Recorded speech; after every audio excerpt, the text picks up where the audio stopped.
Hello everyone, welcome back to my channel.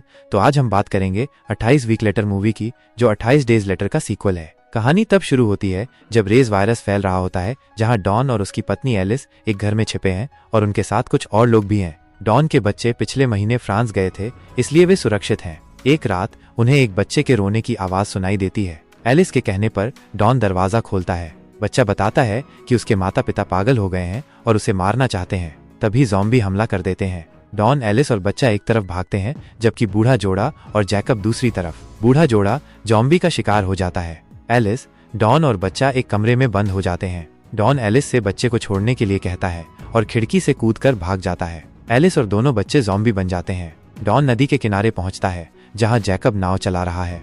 नाव पर चढ़ते ही एक ज़ॉम्बी जैकब को काट लेता है। जैकब ज़ॉम्बी बनकर डॉन पर हमला करता है, जिसे डॉन मार देता है और अकेला बच जाता है। वायरस फैलने के 28 दिन बाद ब्रिटेन लगभग खाली हो जाता है। कुछ हफ्तों बाद इसे वायरस से मुक्त घोषित कर दिया जाता है। फिर नाटो के नियंत्रण में लोग वापस आ रहे हैं और डिस्ट्रिक्ट 1 नामक सुरक्षित जगह पर रह रहे हैं। डॉन के बच्चे टैमी और एंडी भी फ्रांस से लौटते हैं। जांच के दौरान डॉक्टर स्कारलेट को एंडी की आंखों का रंग अलग दिखता है, जो उसकी माँ एलिस जैसा है। डॉन बच्चों को बताता है कि उनकी माँ मर गई है, लेकिन वो ये छुपाता है कि उसने एलिस को बचाने की कोशिश नहीं की थी।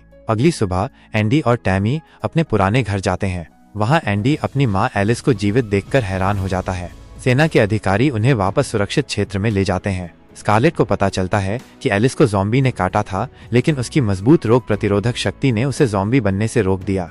हालांकि उसके शरीर में अभी भी वायरस है। जनरल एलिस को मारने का आदेश देता है, लेकिन स्कारलेट बताती है कि उसके खून से वैक्सीन बन सकती है। डॉन एलिस से मिलने जाता है। बच्चे उससे नाराज हैं क्योंकि उसने कहा था कि उनकी मां मर गई है।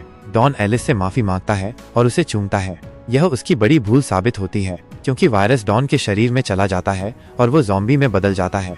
डॉन एलिस को मार डालता है और फिर सेना के अफसरों पर हमला करता है, जिससे और लोग ज़ॉम्बी बन जाते हैं।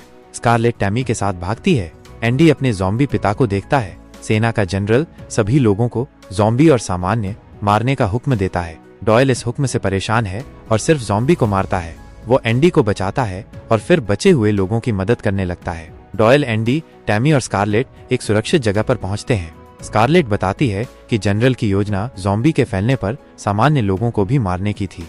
डॉयलन मारा जाता है। फ्लिन बताता है कि शहर पर बमबारी होने वाली है और वो डॉयल को शहर के बाहर एक सुरक्षित जगह पर आने के लिए कहता है, जहां वो हेलीकॉप्टर से उन्हें बचाएगा। सेना के अफसर उन पर गोली चलाते हैं, जिसमें एक बूढ़ी औरत मारी जाती है। स्कारलेट बताती है कि एंडी के खून से वैक्सीन बन सकती है। फ्लिन हेलीकॉप्टर लेकर आता है, लेकिन ज़ॉम्बी उनका पीछा कर रहे होते हैं। डॉयल सभी को बचाने पर जोर देता है। फ्लिन उन्हें स्टेडियम में मिलने के लिए कहता है। वे डिस्ट्रिक्ट 1 पहुंचते हैं, जहां सेना ने नसों को नुकसान पहुंचाने वाली गैस छोड़ दी है। वे अपने चेहरे ढककर भागते हैं। उनकी गाड़ी चालू नहीं होती।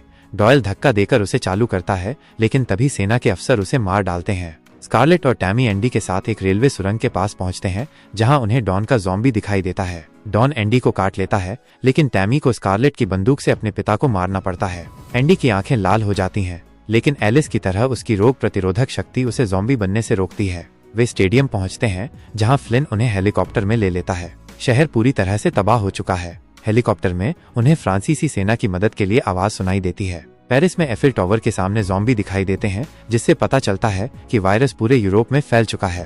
कहानी यहीं खत्म होती है। ऐसे ही और मूवी एक्सप्लेन्ड वीडियो देखने के लिए मेरे चैनल को सब्सक्राइब जरूर कर ले। धन्यवाद।